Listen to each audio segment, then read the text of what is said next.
નમસ્તે વિદ્યાર્થી મિત્રો, મારી યુટ્યુબ ચેનલ પિયુષ સેરસિયાની અંદર આપનું હાર્દિક સ્વાગત છે। જો તમને મારા વિડીયો ગમે તો લાઇક, શેર અને કોમેન્ટ કરો, અને હજી સુધી વિદ્યાર્થી મિત્રો તમે મારી ચેનલને સબસ્ક્રાઈબ ન કરી હોય તો ખાસ સબસ્ક્રાઈબ કરો અને બેલ નોટિફિકેશન ઓન કરો, જેથી કરીને તમને નવા વિડીયોના નોટિફિકેશન મળતા રહે। તો ચાલો વિદ્યાર્થી મિત્રો, ધોરણ 5 પર્યાવરણ, તેમાં એકમ છે 15મું, ઠંડુ કે ગરમ।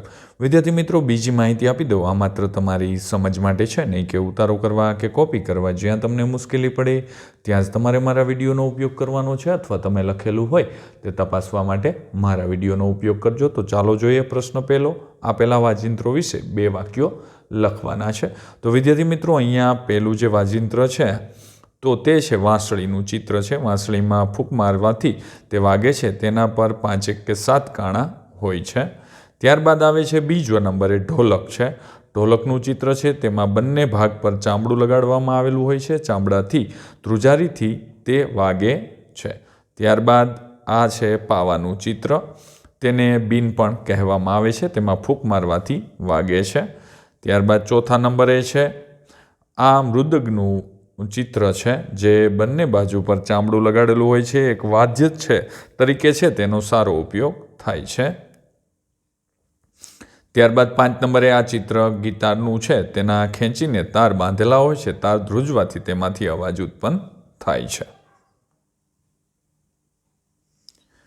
પ્રશ્ન 2 છે, પ્રશ્નોના જવાબ લખો। તેમાં પહેલો પ્રશ્ન, શિયાળામાં તમને સવારે ઠંડી લાગે છે ત્યારે તમે શું કરો છો?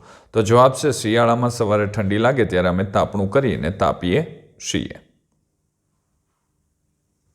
બીજો પ્રશ્ન છે, મમ્મીએ બનાવેલું ગરમ દૂધ તમે ઠંડુ કર્યા વગર પીવા લાગો તો શું થાય?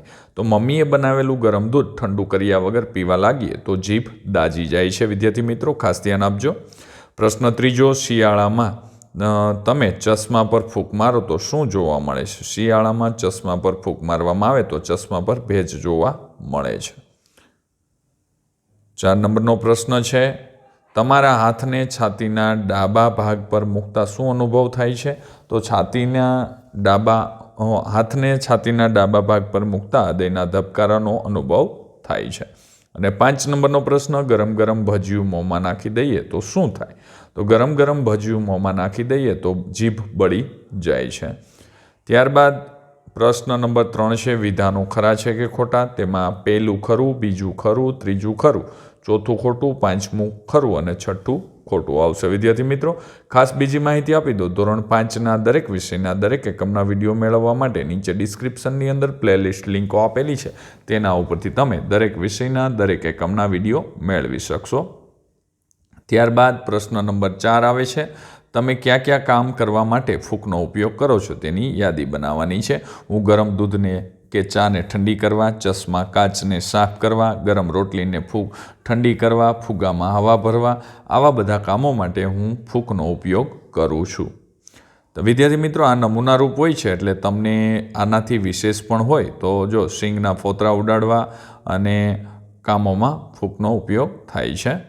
ત્યારબાદ પ્રશ્ન નંબર 5 છે, ખૂબ જ ગરમ ખાવાથી જીભ દાઝી જવાય છે। બીજું છે, કપડાના ટુકડાને મોં પાસે લઈ જઈ ફૂંક મારતા કપડું ગરમ થાય છે। ત્રીજું છે, સીટી વગાડવા માટે ફૂંક મારવી પડે છે। અને ચોથું છે, મોંમાંથી નીકળેલ હવા ભેજ હોય છે, તેથી કાચ ભીનાશવાળો થઈ સરળતાથી સાફ થઈ જાય છે। પ્રશ્ન નંબર 6 છે, તમારા અવલોકન નોંધો। તો અહીંયા પહેલું છે, શિયાળાની વહેલી સવારે મોંમાંથી હવા બહાર કાઢતા, વહેલી સવારે મોંમાંથી હવા બહાર કાઢતા મોંમાંથી ધુમાડો નીકળતો હોય તેવું લાગે છે।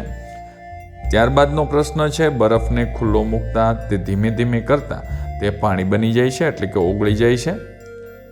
ત્રીજો પ્રશ્ન છે, મીણબત્તીને ગરમ કરતા મીણ પીગળવા લાગે છે, તેથી શરૂઆતમાં પ્રવાહી સ્વરૂપમાં, જ્યારે થોડી વાર પછી ઘન સ્વરૂપમાં આવી જાય છે।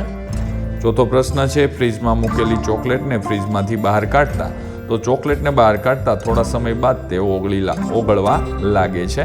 અને 5મો પ્રશ્ન છે, શાળામાં રમતા કપાળ દરવાજા પર અથડાતા, શાળાના રમતા કપાળ દરવાજા પર અથડાતા માથામાં ઢોકળું થઈ જાય છે, તે ભાગ ઉપસી આવે છે। વિદ્યાર્થી મિત્રો, જો તમને મારો આ વિડીયો સારો લાગ્યો હોય તો લાઈક કરજો, શેર કરજો અને કોમેન્ટ કરવાનું ભૂલતા નહીં. તો ચાલો વિદ્યાર્થી મિત્રો, હવે મળીશું નેક્સ્ટ વિડીયોની અંદર. ખાસ રાહ જોતા રહેજો અને મારી ચેનલને ફોલો કરતા રહેજો.